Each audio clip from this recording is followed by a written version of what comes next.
ഒരിക്കല് ഒരു ഗ്രാമത്തിൽ 6 വൃദ്ധന്മാരുണ്ടായിരുന്നു. അവരെല്ലാവരും ജന്മനാ അന്ധന്മാരായിരുന്നു. അപ്പോൾ അവർക്ക് ആന എന്താണെന്ന് അറിയില്ല. അപ്പോൾ ഒരു പ്രാവശ്യം അവരുടെ നാട്ടിലൊരു അമ്പലത്തിൽ ഉത്സവം ഉണ്ടായിരുന്നപ്പോൾ അവിടെ ആദ്യമായിട്ടൊരു ആന വന്നു. അപ്പോൾ ഇവരെല്ലാവരും വിചാരിച്ചു ആന എന്താണെന്ന് തൊട്ടറിഞ്ഞ് മനസ്സിലാക്കാം. ഇവരെല്ലാവരും പോയി ആനേനെ തൊട്ടു.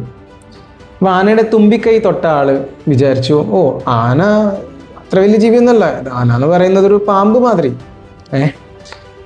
ആനയുടെ കൊമ്പ് തൊട്ട ആൾ പറഞ്ഞു ആന ഒരു സ്പിയർ മാതിരിയാണ്. ആനയുടെ ചെവി തൊട്ടറിഞ്ഞ ആൾ പറഞ്ഞു ആന വലിയൊരു കാർപ്പറ്റാണല്ലോ. ആനയുടെ കാല് തൊട്ട ആൾ പറഞ്ഞു ആന വലിയൊരു മരത്തടി മാതിരിയാണ്. ആനയുടെ മേല് തൊട്ട ആൾ പറഞ്ഞു ആന വലിയൊരു മതില് മാതിരിയാണല്ലോ എന്ന്. എന്നാൽ ആനയുടെ വാല് തൊട്ട ആൾ പറഞ്ഞു ഇത് വെറും ഒരു കയറാണല്ലോ, ഇതിനെയാണോ ആൾക്കാർ ആന ആന എന്ന് പറഞ്ഞത്. ഇവരെല്ലാവരും വൈകുന്നേരം ചായക്കടയിൽ എത്തിയപ്പോൾ അവരുടെ അനുഭവം പങ്കിടാൻ തുടങ്ങി.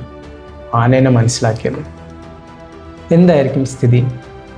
ഒരാൾ പറയുന്നതും മറ്റേ ആൾ കേൾക്കാൻ റെഡിയല്ല. കാരണം വേറെ ഒന്നല്ല, ഇത് കേട്ടറിവല്ല, ഇത് അവരുടെ സ്വന്തം അനുഭവത്തിൽ നിന്ന് അവർ തൊട്ടറിഞ്ഞ കാര്യമാണ്. ആന എന്ന് പറയുന്നത് ഒരു കാർപ്പറ്റ് മാതിരിയാണ്, അല്ലെങ്കിൽ ഒരു തടി മാതിരിയാണ്, ഒരു കയറ് മാതിരിയാണ്, ഒരു പാമ്പ് മാതിരി. ഇതൊക്കെ അവർ തൊട്ടറിഞ്ഞത്. അവരുടെ അനുഭവത്തേക്കാൾ വലിയ ഒരു ടീച്ചർ അല്ലെങ്കിൽ ഒരു ഗുരു അല്ലെങ്കിൽ വേറെ ആര് പറഞ്ഞാലും ആരെങ്കിലും വിശ്വസിക്കും. അപ്പോൾ ഇത് തന്നെയാണ് നമ്മുടെ ലൈഫിൽ എന്നും സംഭവിച്ചുകൊണ്ടിരിക്കുന്നത്.